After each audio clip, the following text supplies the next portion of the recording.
The dialogue के मंच पर आपका बहुत बहुत स्वागत है। मित्रों, ट्रंप पर जानलेवा हमला हुआ, पूरी दुनिया स्तब्ध रह गई।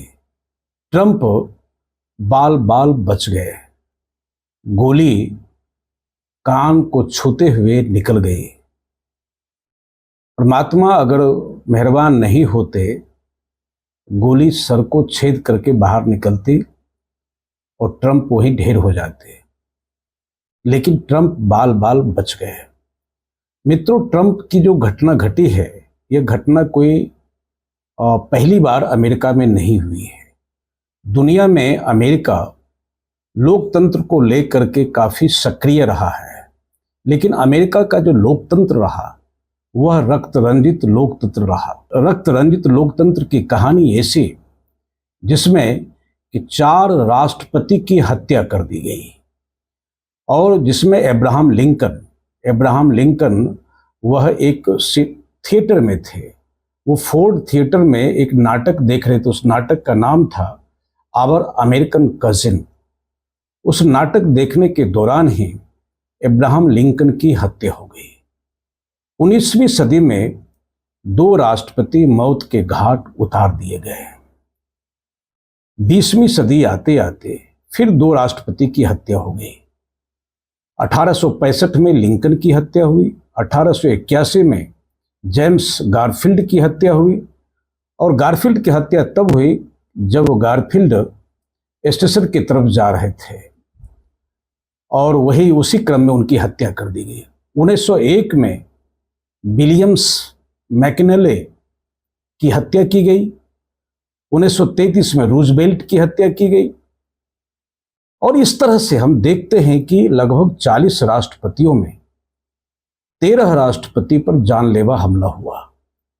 और उसमें अगर गिनती करें आप तो बहुत ही चौंकाने वाली खबर है कि 1865 में, मैंने अभी चर्चा किया था, 1865 में अब्राहम लिंकन की हत्या हुई, 1881 में जेम्स गारफील्ड की हत्या हुई और 1901 में मैकिनले की हत्या हुई, जॉन एफ कैनेडी की हत्या हुई और रॉबर्ट एफ कैनेडी, इसमें से कुछ बच गए, कुछ मारे गए।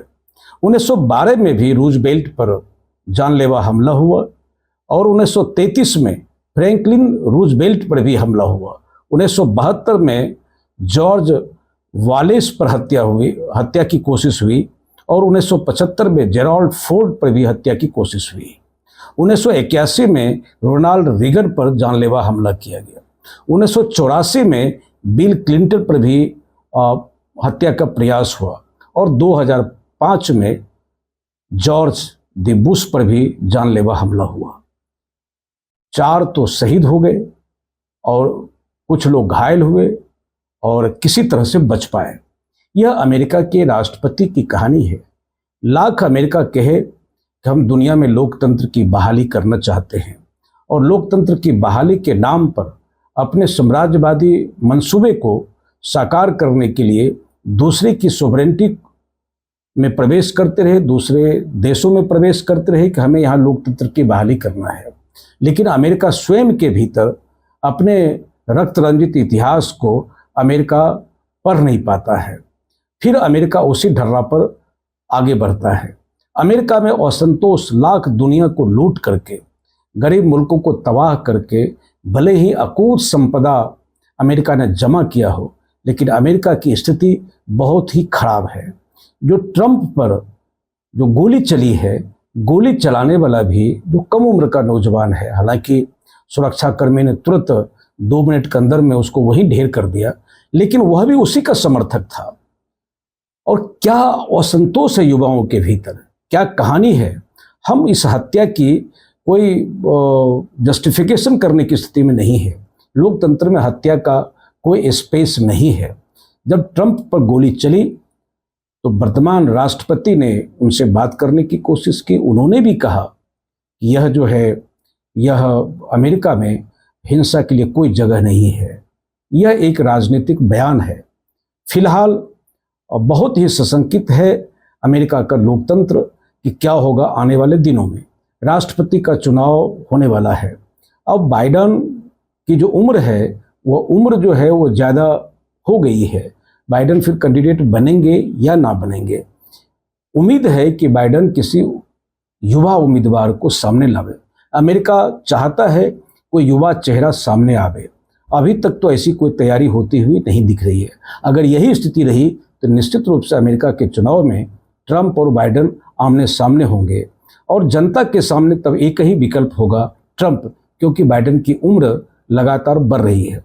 ट्रंप की राजनीतिक ताकत को आप जानते होंगे, आप ट्रंप की राजनीतिक समझ को आप जानते होंगे, ट्रंप दुनिया में क्या करना चाहता है इसको भी जानते होंगे। लेकिन मजबूरी है ट्रंप की और अमेरिका की जनता की कि ट्रंप को जिताए और गोली लगने के बाद निश्चित रूप से सहानुभूति की एक और स्थिति बन गई है जिसमें ट्रंप की जीत की संभावना बढ़ गई है।